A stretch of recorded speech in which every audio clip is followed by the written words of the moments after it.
उन्हाळा आला की आपण वेगवेगळे सरबत घरी दुपारी बनवतो। दुपारी असं थंडगार प्यायला खूप छान वाटतं। तर आज मी तुमच्याकरता घेऊन आली असंच एक सरबत।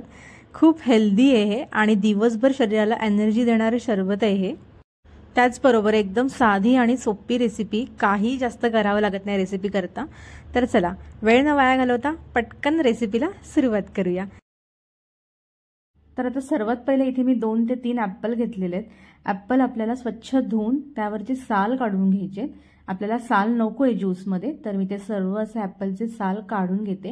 हे बघा, अशा प्रकारे पूर्ण ॲपल असं पूर्ण साल काढून घ्यायचं। आणि आता ॲपल मी पाण्यामध्ये स्वच्छ धुवून घेते, म्हणजे आपण जेव्हा ॲपल सोलत असतो तेव्हा त्याच्यावरचे अजून काय घाण असेल ते सर्व निघून जाते। तर आता मी स्वच्छ हे पाण्यामध्ये असं धुवून घेते। आता हे आपण साईडला ठेवून घेऊयात असंच पाण्यामध्ये। आता मी इथे एक पातेलं घेतले। पातेल्यामध्ये मी इथे 1 लिटर एवढं दूध घालून घेतलेलं आहे।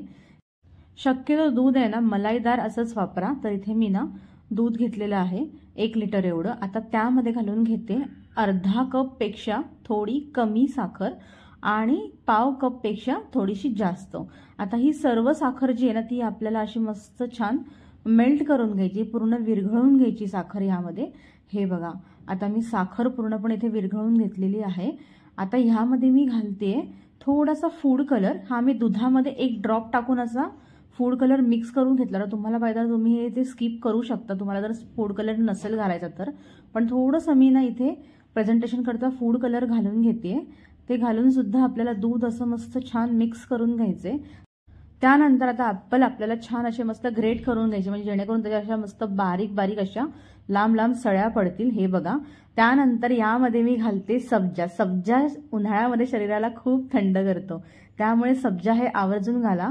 तर इथे मी सब्जा घालून आता हे सर्व असं मिक्स करून घेते। तुम्ही बघू शकता आपलं दूध केवढं मस्त तयार झालेलं आहे। आणि हा, तुम्हाला इथे मी एक टिप देते, तुम्ही इथे ना थोडीशी वेलची पावडर सुद्धा घालू शकता, म्हणजे दुधाला एक छान चव येईल। आता इथे आपण घालून घेऊया थोडासा बर्फ। बर्फ घातल्याच्या नंतर पुन्हा एकदा असं मिक्स करून घेऊया, म्हणजे जेणेकरून आपलं ज्यूस जे आहे तो मस्त असा थंडगार होईल आणि ग्लासामध्ये थंडगार असा ज्यूस सर्व करून घ्या। तुम्ही बघू शकता इथे आपला ज्यूस केवढा मस्त तयार झालेला आहे आणि केवढा मस्त दिसतोय। शिवाय हा हेल्दी सुद्धा आहे उन्हाळ्यामध्ये, म्हणजे अजून तुम्हाला एनर्जी मिळेल। तर हा तुम्ही ज्यूस एकदम 10 मिनिटांमध्ये, काय 5 मिनिटांमध्ये पटापट हा ज्यूस तुम्ही घरच्या घरी तयार करू शकता। तर जर तुम्हाला ही रेसिपी आवडली असेल तर प्लीज व्हिडिओला एक लाईक, शेअर आणि सबस्क्राईब करा। भेटूया अशा एका पुढच्या नवीन रेसिपी बरोबर। थँक्यू।